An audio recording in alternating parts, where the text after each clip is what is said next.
Hello everyone, welcome to another webinar of Access Mutual Fund. I'm your host Shikha Wagheria. We're going to talk about a very interesting topic, that is hybrid. So hybrid category over the years have evolved very well. We have a lot of attractions. The category has become almost 7 lakhs crores.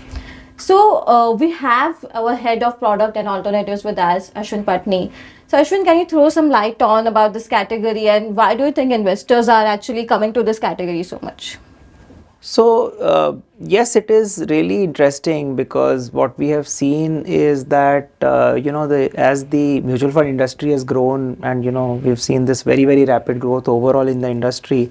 But I think very specifically in the hybrid space, we are finding that there is a huge interest that investors have. That is reflected in this 7 lakh crore number, of course, but also in terms of just the overall awareness, usage of hybrid funds in general. Number of factors. I think clearly hybrid provides a very useful service, or fills this need that investors have, which is essentially works in the form of asset allocation, and we can talk about that in more detail. And also what it does is that it helps for a lot of investors who don't really want a plethora of schemes. There is in one place you can like get a fill it, shut it, complete solution in one fund. So huge number of advantages, and that's reason why we have seen such this growth. So I agree, Ashwin. Huge number of advantages. I think one of them is, like you said, asset allocation. So like we have in the last 6 months, I've seen quite an uptick in the gold, which has given 31%, or silver, which has given more than 40%. I think that's where it's helpful for the investors, because let's say Aam Aadmi cannot understand that what asset class will pick when. So that's where hybrid can place. So apart from the asset allocation, is there anything more which is actually beneficial for the investor, or what investor should look at when they come to hybrid category? I think it's the classical dilemma, right? That where should I invest? Should I invest in equity? There are so many asset classes: equity, debt. You talked about gold, and as you also rightly observed, it's not easy for a normal person. They are not connected with the markets. They are not tracking it day to day to really understand what is going on. If you go back last 10 years, we see lots of ups and downs in different asset classes. Sometimes equity does very well, but from time to time there is a big correction. Debt goes through its own cycle. Gold we have seen doing very well recently, but a few years back it was going through a tough time. So that is the challenge that investors have, and that's where an asset allocation. What do we mean by that? Essentially, instead of focusing entirely in one place, in one asset class like equity or debt, you decide that let me have a basket. Let me allocate to all the asset classes in a certain proportion. What that does for me is it allows me to balance out my allocations, and it allows me to have some reasonable exposure to different assets. And what it also does is that therefore I am not disproportionately impacted by just the movements or ups and downs of just one market. So asset allocation is the key. There are a number of other advantages, but the core proposition or the core advantage that hybrid funds bring is asset allocation, of course. So I think that adds to the point that the probability of having a lower returns or the market impact reduces over a period of time. And also, like, there are what we understand is there are varieties of categories of hybrid funds, which helps investors to put on okay, what to choose on, even if I have a different risk appetite. So can you just throw some light on that? Yeah, so that's, hybrid is a catch-all phrase. It stands for all funds which use this asset allocation approach. Why should one fund have an asset allocation in-house? Because you could do the same thing through multiple funds, but when you do the whole thing in one fund, there is a massive amount of convenience, right? So let me take an example. Suppose you want to create a very simple strategy which is invested across equity and debt in a certain proportion. You could buy an equity and debt fund, but suppose you had the option of buying a balanced fund which has the same proportion in it. It just keeps things very simple, because all you can do is just allocate to that one fund. Tomorrow when markets go up and down, there is a need for rebalancing. You want to make fresh allocations. Everything then one single fund is able to clean up and have it in one place. It also creates certain amount of tax efficiencies, transaction cost efficiencies with it. But at the end of the day, when you talk about one hybrid fund can only have one allocation, but investor needs can be very different, right? So it could be a conservative investor who wants a product which is lower on equity and is much more stable. There could be a more aggressive investor whose solution or requirement is much more actively or much higher exposure towards equity. There could be somebody else who wants not just equity and debt but other asset classes like gold, silver also, or other commodities also. So keeping all this in mind, what the industry has done is essentially, if you look at the hybrid category, it's not just one scheme or one type of product, but actually a host of different schemes which are possible within this broader thing which we call hybrid. Traditionally the popular schemes, that 3 or 4 that I can really call out, of course there are many, but 3 or 4 that I can call out. I mentioned the conservative versus aggressive. So there is one which is, there is a conservative hybrid and there's an aggressive hybrid. There are two ends of the spectrum. Conservative typically has a much lower equity exposure, aggressive is higher. That is one way of looking at it. There is a second set of option which is what is called dynamic asset allocation. That is, or in many ways it's also called a balanced advantage, which is essentially when somebody is saying that, okay, I don't want a fixed allocation, but I want my fund manager to also adjust the allocation looking at the environment, the market conditions and those kind of things. So that is the second type of product. Then there is a third which is a multi-asset allocation, because you are not want to limit yourself only to equity and debt, but you're also adding other asset classes like sometimes gold, silver, or many other commodities, etc. So I would say these are the few categories that investors can look at when they are looking at hybrid funds. So Ashwin, so when we are looking at hybrid funds, like you've mentioned that there are different equity allocations. So that comes back to that all these funds do some rebalancing around. Either it could be, some funds could be very static in terms of asset allocation, and some funds can actually be dynamic in terms of. So from what I take from you, what you said is like BAF or a multi-asset can be more dynamic, rather a conservative or an equity saver can be the one which are more static. So if I'm an investor, let's say, and I'm looking for a fund which is more dynamic, so in your mind, what are the options and what factors should I look at when it comes to the suitability of an investors? So this is a very, very interesting category which is really sort of, or a proposition which has become really popular in the last several years, which is the dynamic asset allocation as an approach. And it's something that is very interesting, because what happens is that even for informed investors, and we just said, as we said at the beginning of this conversation, that it's not very easy to figure out what is happening in the markets and what is the right time, and a lot of them would want to take advantage of an informed fund manager who understands these things better, has access to research, has access to data information which you can use to take a more systematic call to help figure out how the allocations should work. So the way dynamic asset allocation or a balanced advantage product works is that you don't have a fixed allocation towards equity. Sometimes the exposure can be higher, sometimes it can be brought down. How do you decide that? You could look at number of variables. The typical variables that these products use could be things like the market valuation, the market sort of trend or risk in the market, what is the overall sort of environment, that broader macro environment that we are looking at. Some of these things can decide how aggressive or what kind of equity exposure is appropriate. Sometimes what we see is when the environment is really supportive and a more aggressive approach is warranted, you could go as high as 60, 70, 80% in equity. There are other times when the more caution is, where overall risk in the environment could be higher. Maybe it could be coming out of valuation or could be coming out of some other concerns. Fund managers can bring down that exposure, and the effective net exposure could be brought down to as low as 30-40%, in some cases even lower. So you can imagine that a scenario where what it does is it serves this need because the investor can get to benefit from this change and appropriately get positioned to the market.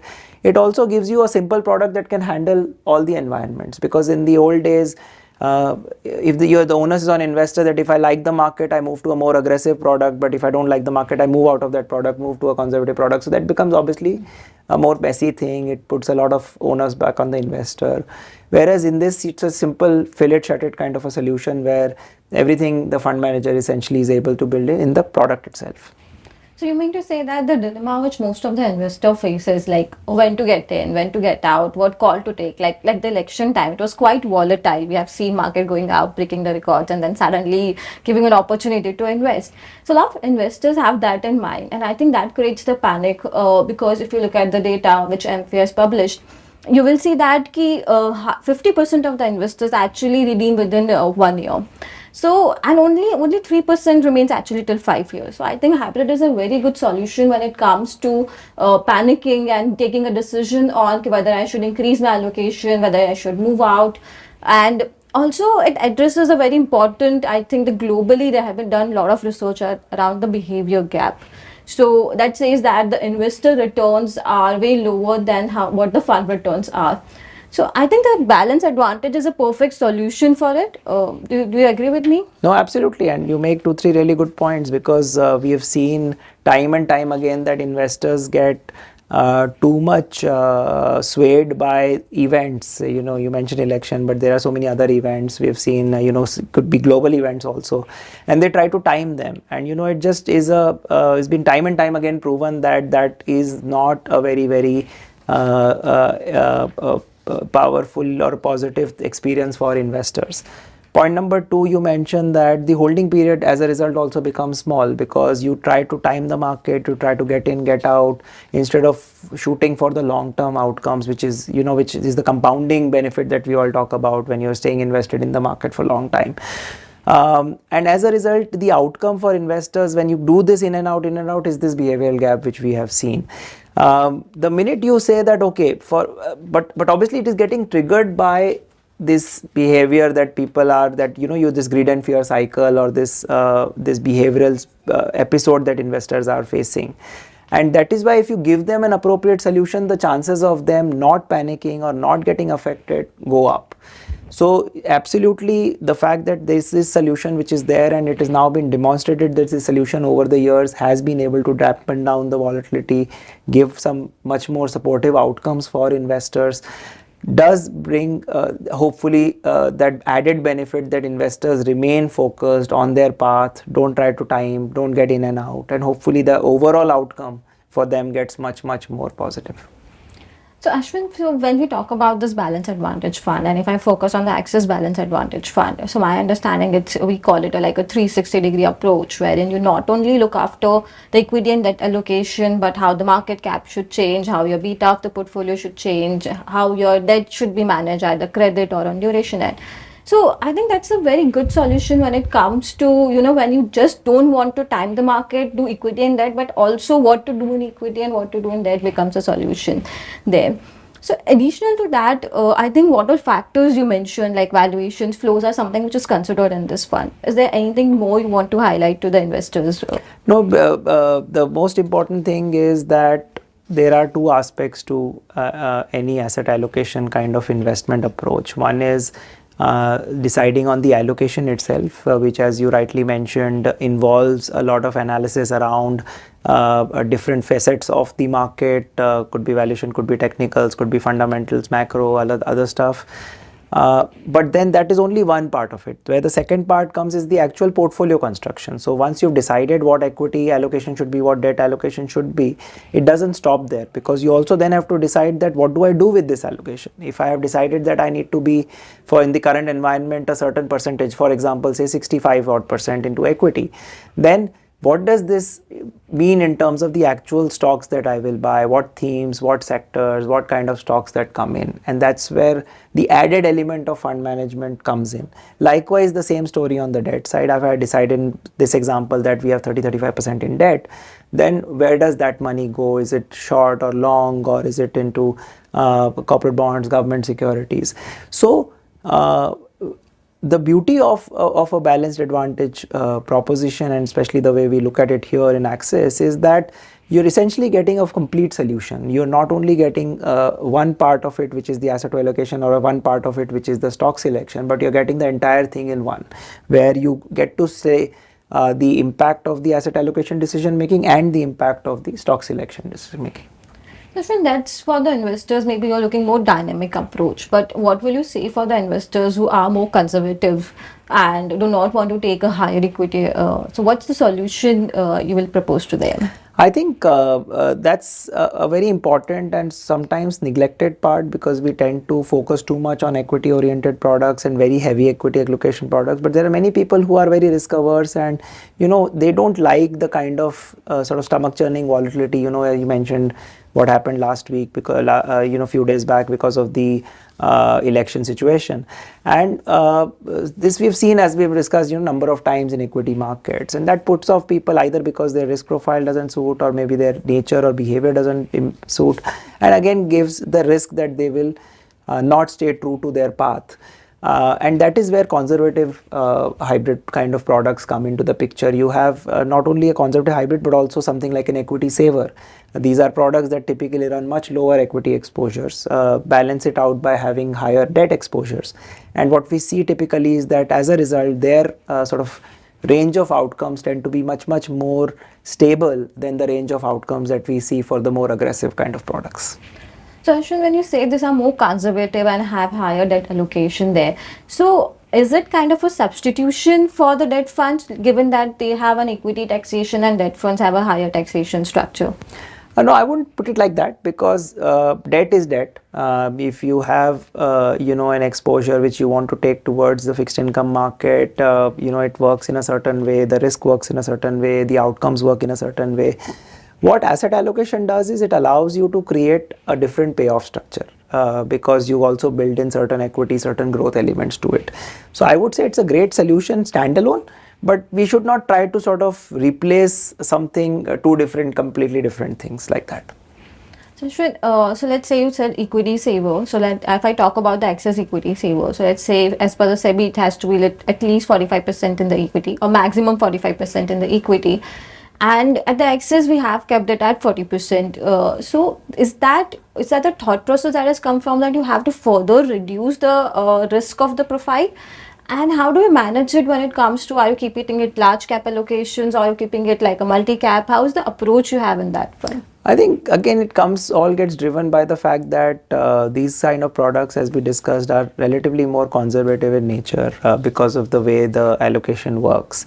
So it's all been designed with the same view that the outcomes that we should be able to generate should help balance out these kind of concerns. You want something which is relatively more stable, but keeping in mind that even 40% is actually quite a good equity exposure from a growth, the potential exposure that you get towards growth. So it still gives you enough sort of growth exposure in the portfolio, but at the same time it is something that is at an aggregate level creating an outcome which is relatively more stable. So that's the fine line that you're walking when you're looking at this product. The portfolio essentially is of course more large cap biased, but does have elbow room to take other exposure as well, mid small types, and we do use that from time to time as well. Again, it goes back to the same thing, that you're trying to do something that balances out the risk and the return objectives in a sensible manner. So Ashwin, I think the key takeaways which I take from you is it's impossible to time the market. So hybrid becomes the best solutions because there are expert fund managers who take active allocation calls there. So if I talk about Axis as an entire hybrid fund, I talk about equity hybrid there, I talk about BAF and all. So if I'm an investor looking for, let's say, a 3 years exposure, and I have let's say medium risk appetite. So do I do a BAF, or do I do an aggressive hybrid funds, because that's where there is a static allocation and BAF is more dynamic. So I become more risk averse towards a fund manager call. So how do an investor take as a call? So I think there is different ways of looking at it, and ultimately the main thing I want to say is that there is no one size fit all. The whole reason why different funds exist, such different categories exist, is that you don't want to sort of fit everything into one investor, into one category. And that's where the way I would look at it is, for investors who understand asset allocation well, who understand what kind of allocation they are targeting, and therefore the aggressive equity hybrid product can fit in quite well, because they are trying to target a certain exposure and you achieve that exposure, and that allows you to do it because they want that predictability. What aggressive equity hybrid does is gives you that visibility or predictability that this is the exposure you are going to get. So the people who want that get it like that. the other set of investors who are looking at more the outcome. They don't want to say that necessarily I'm targeting a certain exposure, but I am wanting something that can move in a range and hopefully can give me an outcome which is in a certain way. That dynamic or a BAF category works slightly better. So it's something I think investors should, there is enough track record for both these categories. Investors should go back and look at how these funds have done in different cycles, in different environments, and take that call for themselves. So definitely, thank you, Ashwin, for highlighting the key points on the hybrid. I think it's very much clear to all of us that choose your category based on your requirements. Just sorry, Ashwin, one last question which I would ask for the investors here, that key, what are, like, let's say I choose a BAF category. Then what are the factors I should choose when I come to fund selections? Like there are like 40 AMCs right now approximately. So they are all of them, most of them have BAF. So how do I choose what BAF to go with? So this is the situation where ultimately when any investor has shortlisted the category, then within that category, of course, you also then have to decide which fund to go with. The basis for that is the usual stuff which you would go through for any fund category or any fund selection that you would do. You would look at the pedigree of the fund house, how have they done over the years across their different products. You would say that are they running a meaningful asset base, do they have or not in terms of their business potential, what has been their track record of managing different schemes, what's been the long-term performance that they have been able to deliver. Also when I talk about performance, it's a more holistic word. We should not just look at purely returns, but performance should include other parameters like risk, and it essentially should be risk adjusted when you look at it. A lot of these things are today very easy thanks to technology and thanks to the access that we all enjoy. It's a bunch of different data points, and a lot of these things are very easily accessible for investors. So I would say it's not as easy or a shortcut. A lot of people get too swayed by, say, near-term performance as one way to allocate. I would say don't fall for these kind of shortcuts. If you are allocating your money, something that you hope to allocate for 5 years, 10 years, it's worth doing at least half an hour, 1 hour of effort if you're taking that 5-year call. That half an hour, 1 hour of effort is good enough for you to be able to analyze different funds, different fund houses, do that, and you put in that time and you get that outcome. And also, in case you're really struggling and you don't have that wherewithal, there is obviously access to advisors that you can sit with, and there are a bunch of specialists out there. You can take their help if it's not really something that you can work on. Definitely, Ashwin. I think what you said, we can look at some of the risk returns ratios there, which are easily available across. Like you said, we have easy access to different websites and all, and not just the short-term performance, or maybe not just the point performance, because funds which have done well at this point, like you say, some funds are doing quite well at this point, and some funds might not. The things will keep changing. So there's an entire analysis, I think, which is very common analysis nowadays. No fund remains in the first quartile for a longer period of time. So yeah, so look at the details of the funds, not just the performance, and look at the hybrid category rather than just jumping from one asset class to another or moving in and out of equity or debt.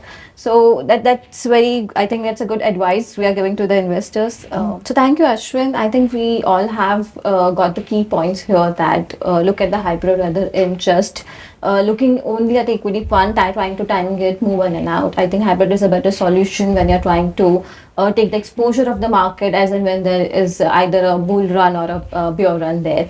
Also, what to look into a fund when it comes to a category. So like if you choose a category, look into what kind of factors, I think, which Ashwin already highlighted. So that's it from our side. Thank you so much for joining us today. Thank you, Ashwin. Thank you. Mutual fund investments are subject to market risks. Read all scheme-related documents carefully.